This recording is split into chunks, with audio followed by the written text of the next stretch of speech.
abot sa uban nga dili sila uyon, labi na mahigat to mga prosecutor sa dahig ang ilang arguments nga kadto ko nung war on drugs ni Duterte, war against the poor. Ha? Example nga namatay atong war against the poor, mao kadto si Mayor Parohinog o si Mayor Espinosa. Article 3, Section 4 of the 1987 Constitution provides, no law shall be passed abridging the freedom of speech, of expression, or of the press, or the right of the people peaceably to assemble and petition the government for redress of grievances. Mao kini ang haligi ug sukaranan nga gibasihan ni ining tulumanon. Straight to the point. Tulumanon sa patas ug labas nga mga balita, interviews, investigative reports, undanon nga mga diskusyon ug di prinsipyo mga komentaryo. Straight to the point. Straight to the point. Didto si BBM sa United Nation kay ni-deliver lagi tong speech may tungod mahigala sa mga kaimportansya sa mga kababayan inana no. Unya, niadto po siya may gala kay nilabi ta nga mahimong membro ang Pilipinas, makakuha ta og lingkuranan sa UN Security Council pero non-permanent member, as non-permanent members. Tinuoray lang, kana inana gud mahigalang UN Security Council non-permanent member pa gyud. Dili ginana mahigala kadakog impact, prangka lang pagkaistorya. So kumulabi ta ginana, dili kayo ingon niya kuan gyud. Ngano man wa man gunay tingog gyud nga kanang mga non-permanent members. 15 kanang members diha. Ang 5 anak may permanent members. Ang 10 dili permanent members. So sa 15 5 lang ang permanent members, mismo ang permanent members og naana sa veto power kanang permanent members pero dili paminaon makikilaan way makabuot nila. Kung sila may mulihok mga sukit paminaw mo na hitabo kanang US, Russia, Straight to the point. o sa may mahimo sa mga non-permanent members. So malingkod ka sa UN, mahigala nga, lingkod-lingkod lang ka dito isip sakop sa UN Security Council nga wa gyud ka mga higalay non-permanent member ka, wa ra gyud flower ra gyud ka ana. Straight to the point. Tinuray lang, usa duwa-duwa pa na, flower gyud. Wala kay apil mahigala, way impact, walay apil kas kwintada gyud. Kana karon no, og mo lusad og gubat mahigala ng Russia, kanang US, na maginahanglan og UN Security Council, magbuot lag ila. Nakabadlong ba ang UN Security Council? Wa. Kay ang permanent members din nga doon nagitingog diha, kining mga dagkong nasod, nga mga gamahanan nga mga nasod, nga mao kining US, UK, France, China o Russia. Kana sila may mga permanent members. Sila may dunay tingog. Pero kanang maong mga dunay tingog kung move sila ila mahigala, dili makapugong ang UN Security Council. Straight to the Ano nahitabo ini mga lakang mahigala sa US, way himo na sa ilang lakang, ilar gyud na mahigala, way makapugong. Bisag ang Russia mga kaigalaan mo himo pug iyang kaugalingong lakang, wa say makapugong. Mo gina mga higala sa geopolitics, medyo mo nay kamatuoran din Pero bag-o man si BBM may bisita dito, unya doon na po mga higalay, mo niya pagbisita dito sa United Nation, deliver sa speech mga kagalaan, medyo gitugnaw lang siguro ng presidente ito nagbaguhan sa klima nila. Dito sa Amerika may higala, tugnaw ba? No? Muna nga, kuan na po taon. Medyo, kuan niyang paminaw tingali. Okay. Na, mo na mahigala sa BBM, pero diri mga kagalaan sa ang Japanese Human Rights Advocate, nga didto pod mga higala, Human Rights Advocate sa Japan. Maoy na nawagan mahigala nga si kanhi Presidente Rodrigo Duterte nga pabuhian sa International Criminal Court. Straight to the point. Kuyaw sa niyo kini si Shunichi Fujiki, Research HR Advocate. Representative na siya sa International Career Support Association kung NGO. Gideliver iyang mensahe sa ika-61st session sa United Nations Human Rights Council. Human rights niya, pero ang representative mahigalas Japan ingon nga angay matarong nga buhian si kanhi Presidente Rodrigo Duterte gikan sa ICC. Straight to the point. Matod pa niya sa iyang mensahe. Atong paminawon iyang mensahe, be. Gamay lang kayo. Atong paminawon ko names. Japanese niya mahigala, pero gi-translate man sa in English na may translation. Bebe, atong paminawon sa i-deliver dito mahigala sa United Nations. Nabali I now audio give the floor to the Kani. representative of the International Career Support Association. Thank you, Mr. President. I stand here to denounce a grave injustice. Lodoli Godloa Duterte, 80 years old, former president of the Philippines, who bravely fought illegal drugs to protect millions, has been unlawfully removed from the homeland and held in the prolonged pretrial detention by the ICC in The Hague. Okay, This pause, is pause. a critical persecution. Okay, limang ka na. Pag-deliver niya mahigala sa speech, ni ako dinhi, aron nga manawagan mahigala nga angay buhian si kanhi Presidente Rodrigo Duterte. Straight to the point. Yawa ni kalakihay, taga Japan mga higala, ha? Human rights advocate. Kuyaw sa ning iya mahigalang mga statements, oy. Pwede i-rewind ko no dong. Kana. Sige. Bebe, sige, kana. I now give the floor to the representative of the International Career Support Association. Thank you, Mr. President. I stand here to denounce a grave injustice. Oh, pause. Lodoli Ni ako din aron nga akong i-denounce ang grave injustice. Dako nga injustisya.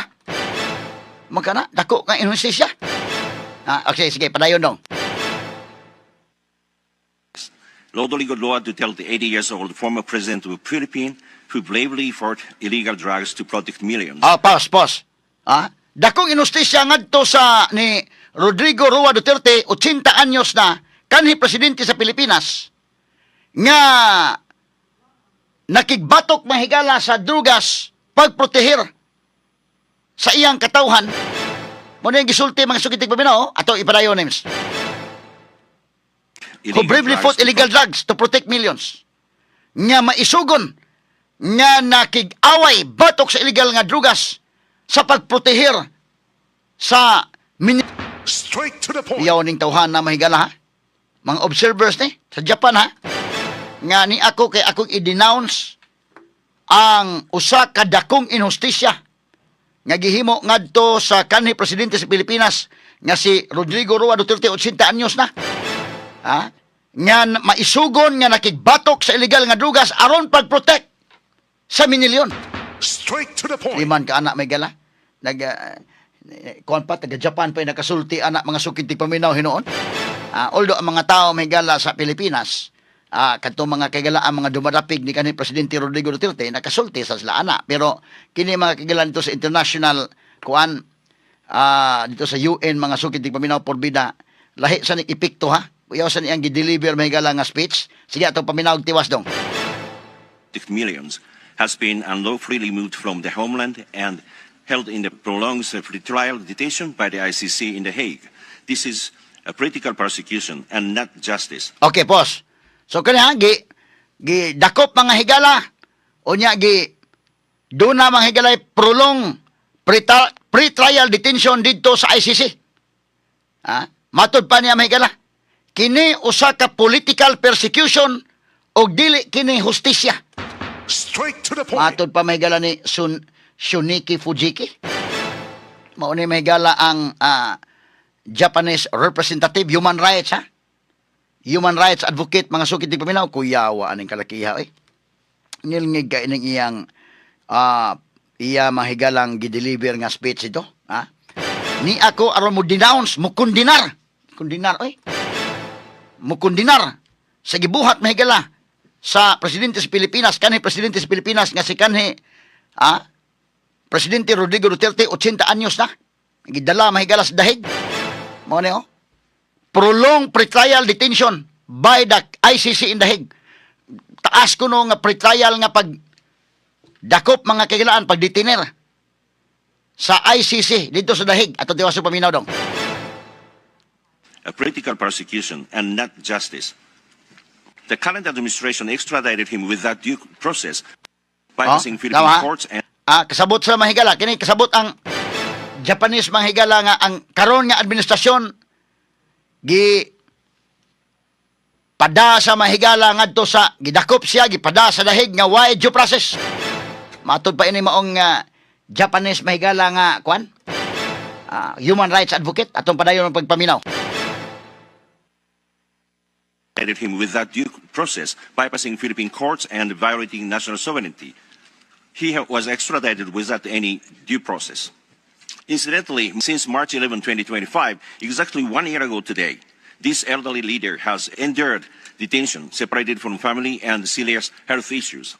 Global rallies and protests in The Hague and throughout the world demands the interim release, which has Apos, doon ay mga protesta dito sa Dahig o sa tibok kalibutan higala nagdemand alang sa interim release kay elderly naman is Duterte. Unya kining padayon nga gi detain mga higala buwag sa ang pamilya bisan pa man sa seryoso nga mga health issues. Straight to the point. Kuyawa ini kalakiha gitirahan may ini mahigalang current administration nga gidakop mga higala si kanhi presidente Rodrigo Duterte nga wa mga higala due process maisugon sa nitawhana nga ni deliver an dito sa UN mga sukit ti paminaw at ipadayon na kasamang names. protests in The Hague and throughout the world demands the interim release, which has been unlawfully denied by the ICC 3 times. This over 1 year pretrial detention raises profound question about compliance with the Rome Statute's guarantees of human treatment and speedy trial. Pos. So kining kataas na sa pagkatanggong ni kanhi Presidente Rodrigo Duterte nakalapas na kini. Sa Rome Statute mahigala nga nagarantiya og humane treatment and speedy trial. May speedy trial ana nga pilti manglangana ni mga sukit tig paminaw. No? Kini talagsaon niya nga mismo ang tagalaing nasod mahigala ni kondinar sa gibuhat mahigala nga gipada mga kigilan sa kanhi Presidente Rodrigo Duterte dito sa Dahig. Ngilngig ni, di na pwede mahigalan ko na Japanese gyud ni mga sukitig paminaw. Ang nakakita sa sakripisyo ni kanhi Presidente Rodrigo Duterte nga maisugon nga nakigbatok sa drugas. Aron pagprotehir sa katawhan. Milyon nga katawhan. Ya kani iyang gisulti nga dili ni kuan nakalapas ni mismo sa Rome Statute nga naggarantiya og humane treatment og speedy trial. Ato ipadayon na kasamang names. Treatment and speedy trial. It is an affront to human dignity and the abuse of international justice for political ends. We urge this Council to demand humanitarian review and interim release of President Duterte. Pause. Kana nga council may galagi iyang gi-urge, gipanawagan nga kinahanglan ta mo demand og interim release. Kay asa man ang human rights nga mong gihatag ngadto sa gidetain. Hay may human rights nga gihatag elderly nas Duterte mahigala. Matod pa ining pag-deliver nga speech sa usa ka Japanese human rights advocate mahigala dito sa UN. We urge this council to demand humanitarian review and interim release of President Duterte. Kuyawa. Ato may galang awhag kining maong konsiho sa pagdemand og humanitarian review og interim release. Iparelease mahigala si kanhi Presidente Rodrigo Duterte. Kining iyang speech mga kaigalan at ipadayon na kasamang names. Humanitarian review and interim release of President Duterte. Justice must be fair, not a weapon against the people. The majority of the Filipino voice will not be silenced and depressed. Thank you very much. Kuyawa The majority sa Filipino voice may dili nga niimo lang pahilumon. Kuya ni human rights advocate pero kakita sa mahigala nga sa side ba mga kagalaan nga di mga kagala ay usa ka kanhi presidente nga nagsakripisyo aron mga kagalaan pag kumbati pagpakigbatok sa illegal nga drugas to protect millions. Kinigon iyang opining ngilngig kining opining. Tanawa ang opining nga godong ato paminawag balik dong. Kaya sige kana. Sige, ato paminawon. Give the floor to the representative of the International Career Support Association.